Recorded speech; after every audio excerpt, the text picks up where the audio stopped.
where I talk about I review a movie that we do not cover, we haven't covered on the podcast, or a TV show. Like I am also starting The Last of Us, so that will be releasing the same time this does. So enjoy that. I can give you a spoiler for what's going to happen right here. I I didn't enjoy this. So this is actually exciting stuff because this is the first movie that I've reviewed that I did not like at all. I fucking hated this movie. So I've been on a good streak with Cocaine Bear and Skinamarink, and which I know no one likes Skinamarink. I get it, fucking get it. And The Outwaters. This, holy crapola. It is The Lair from 2022. Now, here's why I chose this. So I kept saying to myself, Ray, you gotta watch Infinity Pool. You gotta watch it. You gotta do it. And I said, Self, I can't. As much as I love right now, I gotta be in the mood. I gotta be in the fucking mood to watch Alexander Skarsgård. I mean, I will always watch Alexander Skarsgård get naked and do sexual things, but I need to be in the mood for Mia Goth. Sorry, I'm not a big Mia Goth fan. So, uh, so probably next. Let me get through this. Let me get through. Like this is the fourth time I fucking recorded this thing. So let's. It's a little crazy. Let's get through this. All right. So The Lair from 2022, directed by fucking fan favorite Neil Marshall. I mean, here's what kills me about Neil Marshall. I also think so. I think secretly Neil Marshall might be Baby Jessica who fell down a well. That's not nice. But it she's alive and fine. But he has a thing with underground horror. Boy, does he, because he is the director of The Descent, Doomsday. I was trying to think of the other movie he did that I actually liked. I liked Doomsday. Um, that one is wild because that's like in the middle of nowhere. It's kind of a post-apocalyptic. It's an action thriller. That's kind of what you've got going on here. Is a horror thriller, horror action thriller. I'm looking through his. Oh God, did he do Hellboy with?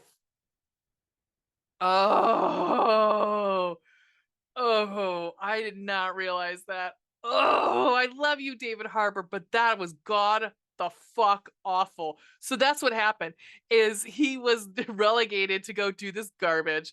They're like, okay, so you're now in movie jail. So movie jail means going make the lair in England because I don't know where they okay, let me bring it back. Let me bring it back in. Bring it back in.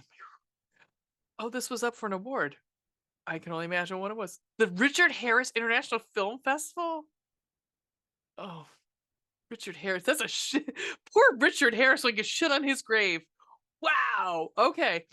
So this is just full of British people pretending that they're American. And not just American, yeehaw Southern American. And that's about, y'all think I'm making that up. That's about as bad as the accents in this movie. It's a fucking hate crime. Um, there are, let's see, two things for trivia on this. Yep. One of them is one of the characters didn't translate a whole like inscription. Cool. Did it matter to the plot? Nah. So what we get a title screen right away. And the first thing is, it just says, in 2017, the U.S. Air Force deployed a Moab bomb, the largest non-nuclear weapon in its arsenal, on a mysterious target in a remote Afghan province. You know what? I'm going to continue on in the worst Southern accent since this is what I had to hear for an hour and 29 minutes. Awesome. Official reports state the bomb was used to destroy a key insurgent stronghold in the area. Rumors have spread of disturbing activity in the hours preceding the blast. This is what really happened. Okay. And if you think I'm kidding and over exaggerating, oh, just wait. I just wait. Because I don't recommend anybody fucking watch this. So This was a Shudder suggestion. Like Shudder, like when you come on, it's like, here are all the movies that you can watch. Like Skinamarink here, and some other movie, some like independent horror movie, and some other ones.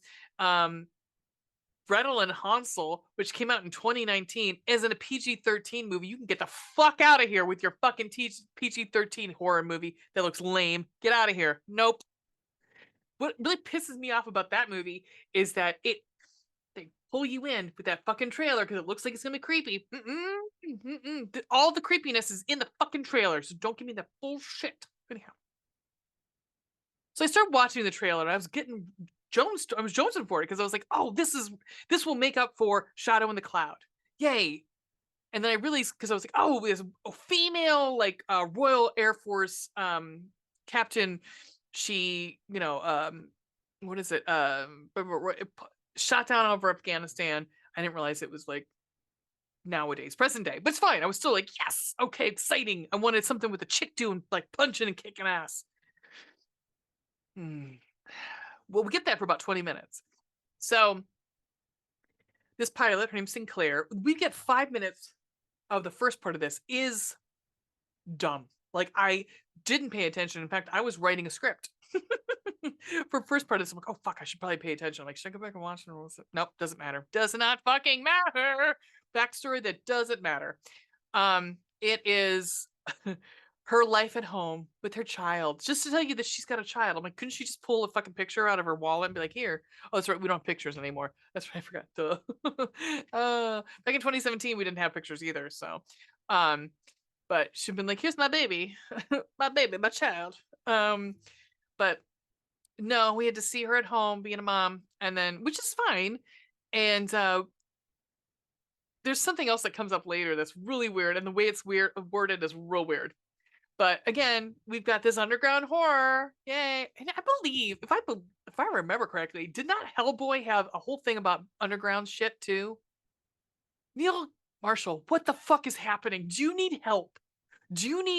Are you feeling claustrophobic? If so, Talkspace.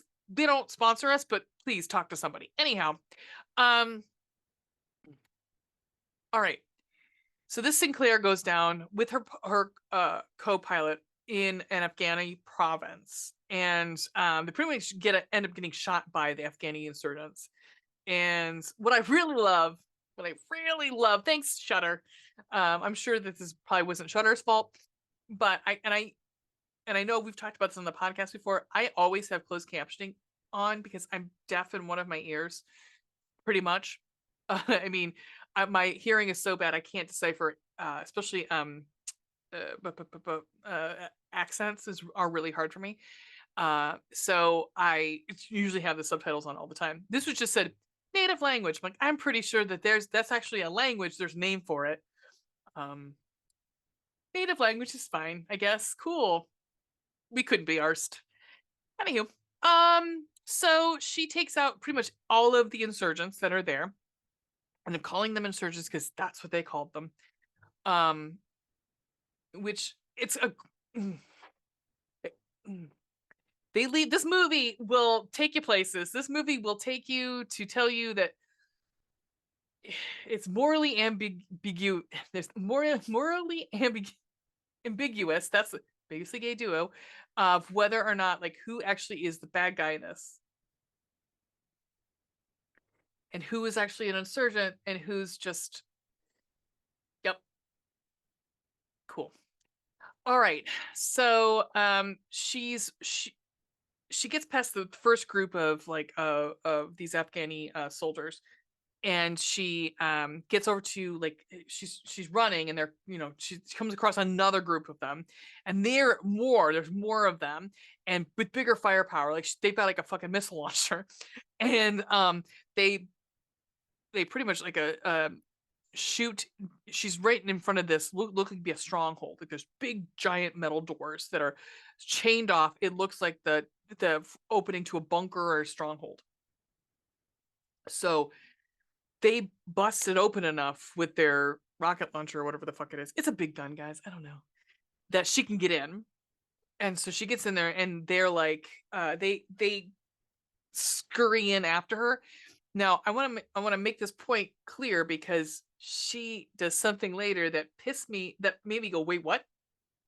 So she immediately, well, first she cracks, she's going to a rave. She cracks one of those light sticks, those glow sticks that we used to take when we were trick or treating, when we were like 7. And she throws it down the shaft, and she's like, "Fuck!" It just keeps going and going and going. And she climbs down. There's a ladder there, luckily, so she climbs down the ladder, no hesitation. The reason I'm saying is no hesitation. Climbs down the ladder. She gets down to the floor, down to the ground level, underground level.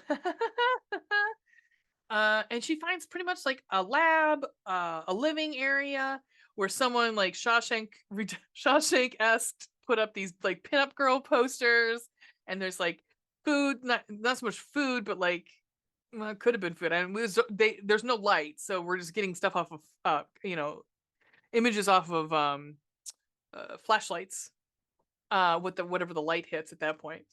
So people were living there. She gets to what looks to be a dead body that has been like desiccated, so it's been there for a long time. I don't know, since like, I don't know, maybe the 80s. And there's some plans on the table or the desk in front of him, and they're written in Russian. Wow. And then there's also this cool little spy camera there, so she pockets that spy camera, keeps like going into the lair, because at this point the Afghanis are following her with their big guns, and she has no guns at this point. And so it's a very labyrinthian sort of tunnel system, like, because again, underground, and not like Descent, like she's not climbing on shit and like getting real claustrophobic, but she's, it again, it's dark too, so she's trying to like stay quiet, stay away from the insurgents, and get out of there safely. So I'm looking back at my list. Okay, so then at one point she finds gas masks. The insurgents find a light panel, and they turn it on, and there's just tanks full of bodies in fluid, because of course there are, it's like they're not back to tanks. There's no like Luke Skywalker hanging out in there. No, no, no, no. They're creepy like X-Files tanks full of gleeplops. Again, shout out to Mr. Show. Anyhow, and which we think are like not from this world, so we think they're gleeplops. And then I'm looking at my notes. Sorry. It's been a while. It's been a while since I've seen this movie. I watched it. She climbs down. She gets into the drain system. So like under, and the lights are on. So she's trying to wiggle her way through to get back to the ladder. Because at this point she's like, well, fuck, I'll just go back around. At some point, somebody busts open one of those tanks. Yeah. So the body that was in there flies out, lands on the ground, then wakes up. He is, or she, I'm assuming, bitch isn't happy. Let's just say that. Bitch ain't happy. So one Afghani guy, one of the insurgents, comes up to her, and as she's trying to make it back to the ladder, he's got his gun trained on her. Then he can hear over the radio going, and there's a translation. It says, "The devil is here. The devil is here. Get out, get out, get out." He's like, "Oh fuck!" He goes the other different way. And she gets up the ladder. As soon as she's up at the top, an Afghani man grabs her leg as she's trying to book it out. And this bear claw, that's all I mean, she calls it a bear claw. I have a specific name for it, but I'm not going to release it. I'm not going to say it now. I'm not going to release that info now, but it literally takes and just rips his face right off. His face. It's awesome. I did it. I really like that. That was cool as fuck. And then it chases her out the door, and it's like, oh fuck, I can't get out the fucking door. Like, it's like stuck. I can't get out. So, it's also bright outside, bright light, and it won't. So it scurries back into its stronghold, and she is hurt. Turns around, and there's another man with a gun trained on her. But at this point, he saw what had just fucking come out of the stronghold. He's like, I'm out. He takes his gun and leaves.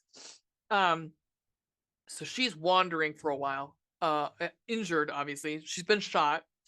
She gets hit by a fucking car. Like one of our doofus Americans hits her with a fucking Humvee.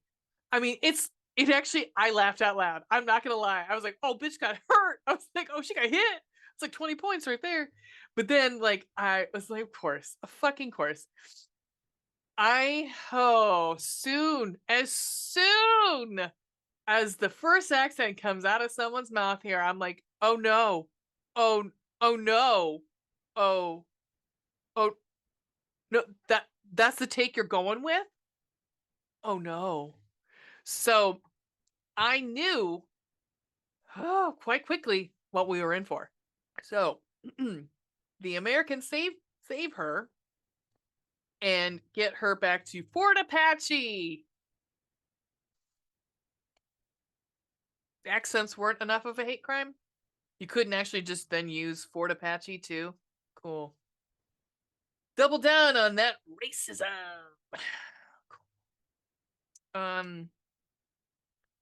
Yep. Anywho, it gets worse, guys. Don't worry. Don't worry. It gets worse. Fucking gets worse. No worries. Because then we get the worst of all of them, which is Captain, Major. Let's see. I don't fucking know. It doesn't matter. It really. Let me pull the cast up. I don't need any other. I just need the cast. I'm gonna just tell you right now, guys. Though, holy fuck, this is full of gorgeous men, gorgeous British men. They're all British. Everyone in this fucking movie is Brit. No, there's not a Canadian, nor is there a definitely not an American. None of them. They're all British. Everybody. Everybody is British. So Major Roy Finch is the worst. His accent is howdy doody, holy fuck. It is hee haw. Oh my god. He might as well have one of those straw hats, like with the, the tag on it. Like, what's her face from fucking hee haw? Holy shit. And if you wanted like all of the worst, like hacky American Americanisms, guess what? But he doesn't. She comes in and she's like, "Hey, so there's like a fucking monster in a cave out there in the desert." He's, nah, I don't think so. He doesn't believe her.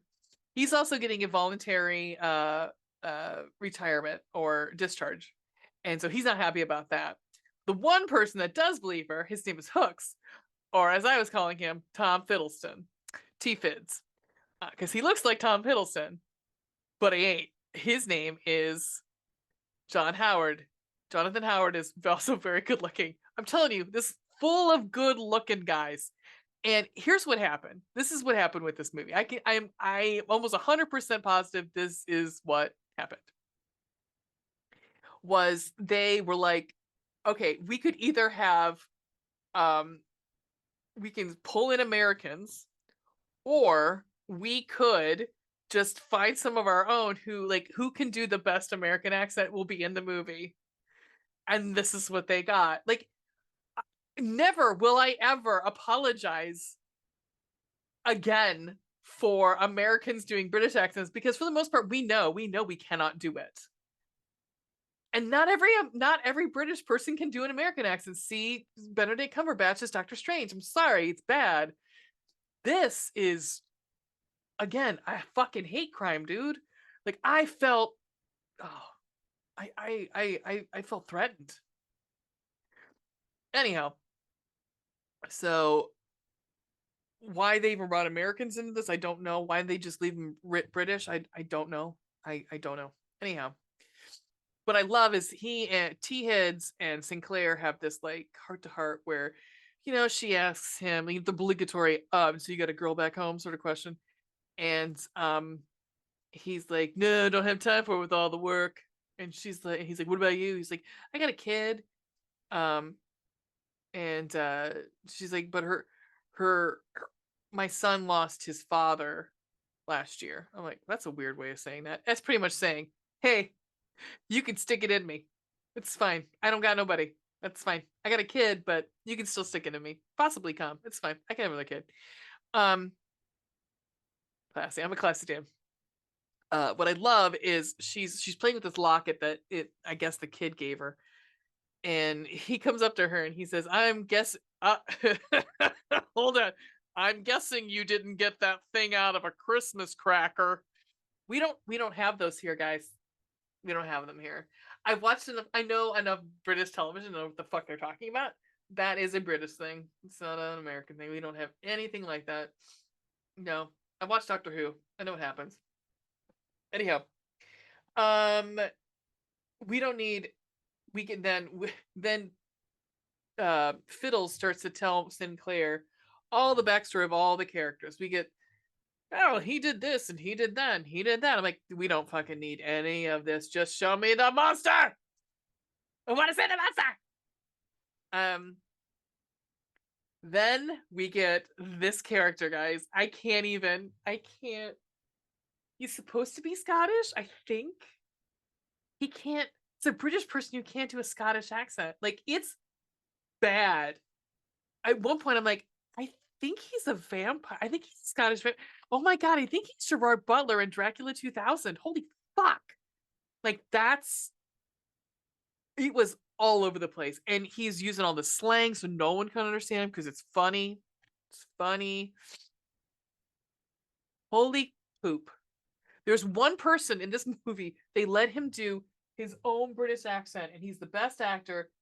And oh my god, like, could just everyone just please let them use their fucking accent. Even the poor guy, I don't know if he's really, no, he is Iranian, so, well, he's Iranian, so, oh my god.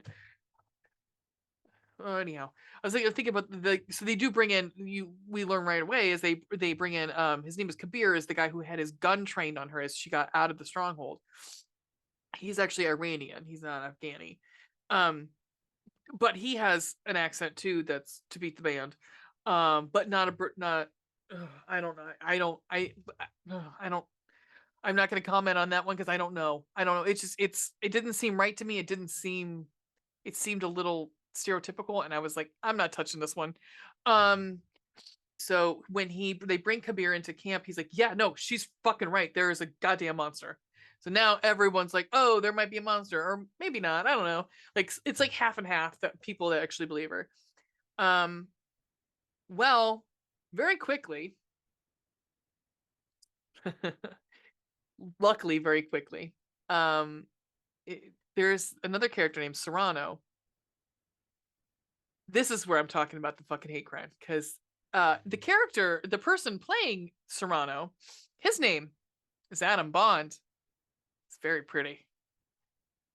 He does a real stereotypical Hispanic or Latina accent, or Latina X accent. I will not replicate it because I was like,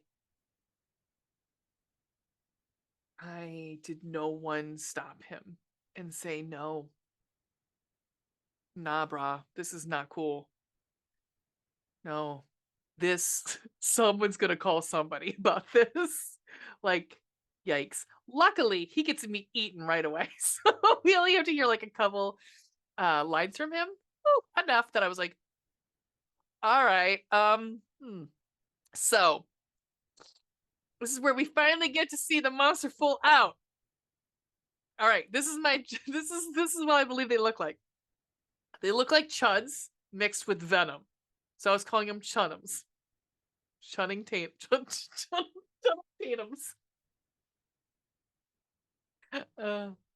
Anyhow, yeah, they look like, yeah, they're up close. Far away, the creature design's cool. Up close, holy crap, hola, it is not good. Not good. And also, it's everything. Like, we've joked on the podcast, and it's so true. It's like, here's a pizza. Holy shit. Oh my God, is this a deluxe pizza with like pepperoni and sausage? Is that ground beef? And sardines? Oh my God. And, fresh red pepper and green beans? What the hell is happening? And there's pineapple on it? What else? And there's green peppers and there's just too much. And a fucking egg. There's eggs on it for some reason. That's what this movie is. This is what this creature design is. So it looks like a chud. It also looks like venom. It's got giant teeth. It has retractable. These teeth are retractable like a shark. It has armor that is impenetrable, supposedly, has human organs. Even when you remove the organs, it's still alive. What? And also, it melts in the sun. It's a fucking gremlin. I don't know what is happening. Well, that would be kind of a chud. But I mean, they didn't actually melt, but still, it's a gremlin. It's a fucking gremlin too. So it's chud, venom, and a fucking gremlin. So cool. Fucking deluxe pizza with everything. Corn on the cob on it too. For whatever. Anyhow, the monster comes in and just kills a whole bunch of people. There's pretty much like 5 people left at this point. One is, oh, Captain Major, whatever his name is, Finch. He grabs a baseball bat at some point. Can y'all guess? I'm gonna give you 3 seconds at home to guess what he says when he goes to take a swing.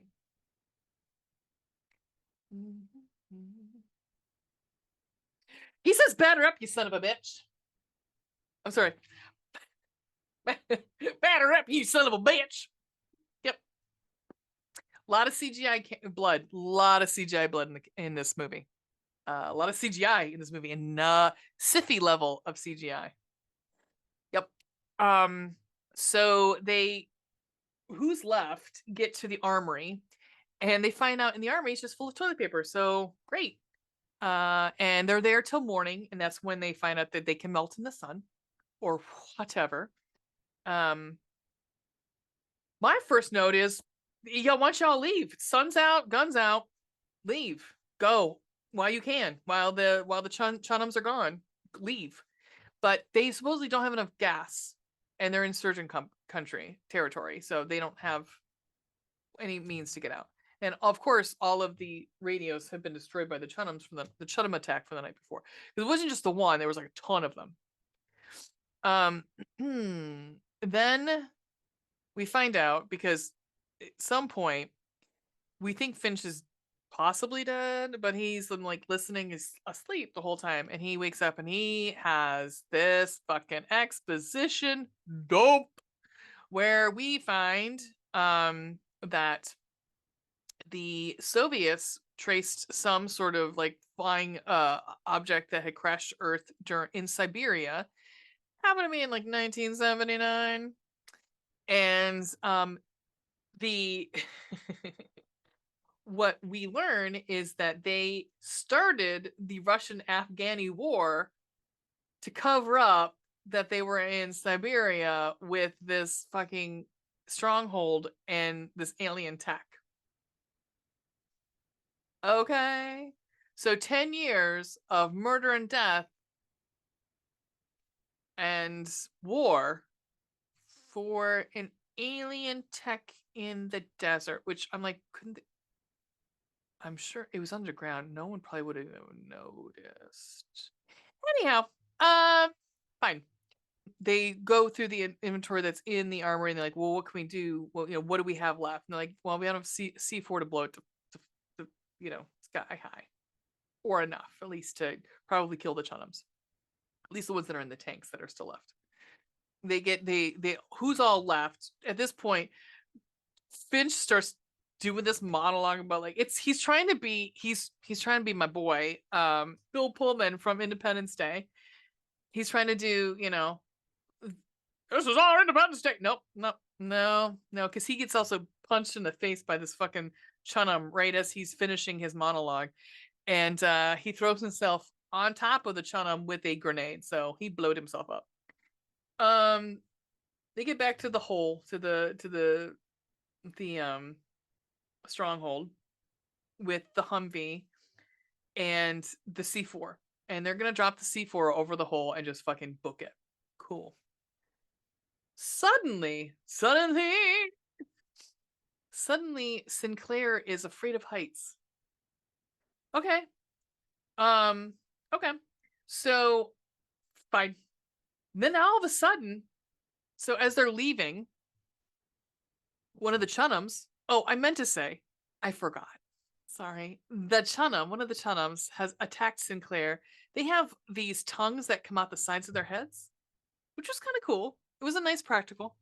Then they have these little like other like little tonguey things that come up, And they're trying, what they use to do that is they try to read your mind with it. They siphon off your mind. Oh my God, what the hell else is on here? There's red onion, there's white onion, there's also garlic. What the fuck is happening here? A Chanam grabs Hooks and takes him down, takes him to the shaft. So they can't blow it up. Well, they're going to, because Fiddles is like, get out of here, get out of here, get out of here. And suddenly, another Sinclair line. She's not a good actor, guys. She's not. This movie should have been called overacting and needless sacrifices, because that's what fucking happens. He's like, get out of here, just leave me. And she's like, we can't. I'm going back for them. He would go back for us. I'm like, bitch, you've known him 12 hours, literally 12 hours. You know nothing about him. You know you want to fuck him. That's about it. So what she's trying to say is, everyone, let's change our lives so I can go fucking ride this when we get done with this. That's pretty much what it is. I mean, don't blame her. Hello. But still, come on. You got a baby at home. Suddenly now they have a fucking elevator. What? And they're winching the Humvee to the elevator. Why didn't they? I don't care. I do not care. Don't care.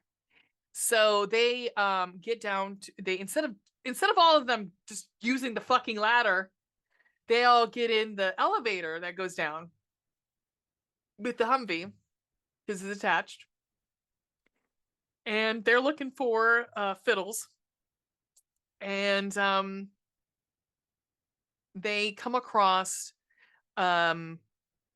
this giant alien in this like tank. It's like observatory, like it's what they keep Shamu in. They used to keep Shamu in, like, boo. And this is where the DNA came from. That they were, so what they were doing is taking this alien, extracting DNA and injecting it in Afghani people that they had captured. And it was making these chunums. Awesome. Great. So Sinclair says at some point, because at this point in, like, everything's getting turned on, all of the tanks, they're hatching. I'm like, well, they're not fucking hatching. They're not babies. They're babies. They're full-grown humans slash alien. But still, they're not babies. Anyhow, they now have to, because they now found Fiddles, so now they're running out. Great. But they're being hunted by the Chunums. And the other thing is that they learned is, because they siphoned off of Sinclair's mind, they read her mind, and they knew that if they took Fiddles, that they would come down and get him and retrieve him. So they knew that was how they were going to, because they read his mind, they knew the game plan. Cool. Now everyone's sacrificing themselves. First we get vampire Scottish guy, Gerard Butler, Dracula 2000, is supposed to be holding the door closed. It's got one of those submarine like wheel doors. He's holding all the Chunums closed into another area. He, right before he opens the door and sacrifices himself, because he's got C4 on him, I guess. I don't fucking know. I don't care. Lafayette, which is the one female soldier with a real stereotypical accent too, which is awful. And she, that poor thing, gets her face CGI'd by a monster. Like, all of a sudden they look over and there's like, you could definitely tell I've been CGI'd off. So she sacrificed herself. Then they're stuck in, I believe it's the one good acting British guy who has is using his own accent. He has sadly also gets killed, and it is the coolest kill in the whole movie.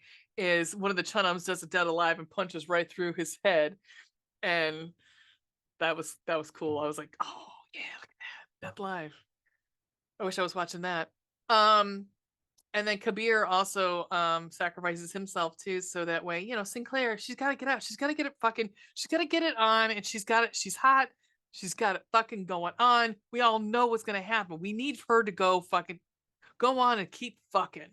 So she climbs out with Fiddles as what was happening on, so who was the dog? There's one person still up top in the Humvee, and at this point the Humvee has, because just needless to say, the Humvee has gone through the doors of the stronghold and has fallen into the shaft, she said.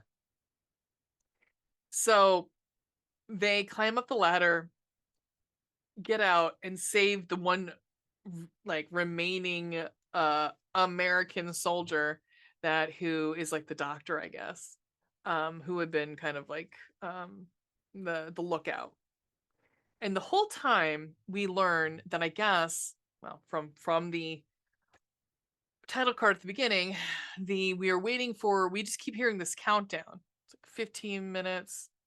And then as soon as they get out of the stronghold and they kill the insurgents that are there attacking, and they bust out like one of the insurgents, like Jeep Grand Cherokees, I believe it was. They bust out and they leave. It's a countdown. They're at a minute when they leave, and they're trying to book it as fast as they can, because guess what's happening? That Moab bomb is being dropped, because the Americans are gonna destroy. Now they have proof that there was something there. They're gonna destroy it. Cool. So these three are alive at the end. That's it. I don't care. This is the fucking worst movie I've ever seen. No. That would be Jeepers Creepers Reborn. No, this is pretty bad though. This is shamefully bad. I'm upset with Neil Marshall. I'd rather watch Hellboy 42 times than watch this movie again. It had potential, like it really did. The action sequence at the beginning with her and getting into the stronghold and everything is awesome. And then it just goes to crazy town. When she shows up at Fort Apache, it goes to fucking crazy town. And it is bad accents galore. Bad accents, the movie. Okay, if I'm giving this rating, so let's go through ratings. So blood and gore. I'm gonna say 2 on it. Mostly for the head punch. That was cool as fuck. And some guy gets his jaw ripped off. Cool. So 2. Spooky scary, 0. Sex and nudity, besides the fact that Fiddles wants to fiddle with Sinclair, 0. And cold black hearts, entertainment, 0. I had no fun with this. I was mad. I was real mad. I'm still mad. Awesome. If I had to give it a grade, I'll give it a fucking big old fat F. Don't watch this, guys. Don't. It's dumb. It's real fucking dumb. And there's 2 critics that, one was from the Los Angeles Times. I'm like, what the fuck? And he actually said something along the lines of calling it a post-war spaghetti western. I'm like, no, just because it happens to be in the desert does not make it a spaghetti western. False. No. Stop smoking whatever you're fucking smoking. Drugs are bad, kids. Nope. So yeah, it's not great. And shame on everybody that was in it, and shame on their dialect coach. All right. Coming up, we're recording this week, and we're recording our Irish half of March. That's it. We did Saint Maud and the Babadook for the beginning of the month, to celebrate Women's History Month. And I don't know why I did that British. And because no one in this movie could. What? I might as well fuck up a British accent. And then we're gonna do Grappers, and we're doing Plague Town for our St. Patty's Day celebration. Because there's too many Leprechaun movies to do for a month. There's like 12 of them or something. Fuck me. Anyhow, if you want to get a hold of us, you can find us on our website, which is boozeboobsbloodpodcast.com. Our email is similarly boozeboobsandbloodpodcast@gmail.com. You can find us on TikTok. We don't use that. It's the devil's app. We are on Twitter, but we don't really use it anymore because it's the devil's app. It's a douchebag's app. I'm just kidding. It's not. A douchebag owns it. The only thing we do kind of use, which it's still owned by a douchebag, but it's kind of better, question mark, is Instagram. And that's about it. Yeah. So everything's linked in our link tree here on YouTube. So I hope you enjoy, and next time will be Infinity Pool. Maybe Infinity War. Maybe that's what I'll do. I'll be like, haha, it's Infinity Pool, and then I'll watch Infinity War, and haha. No, because I don't want to sit through 2 hours of that either. No, almost 3. No, fuck that. No. Anyhow, keep it spooky.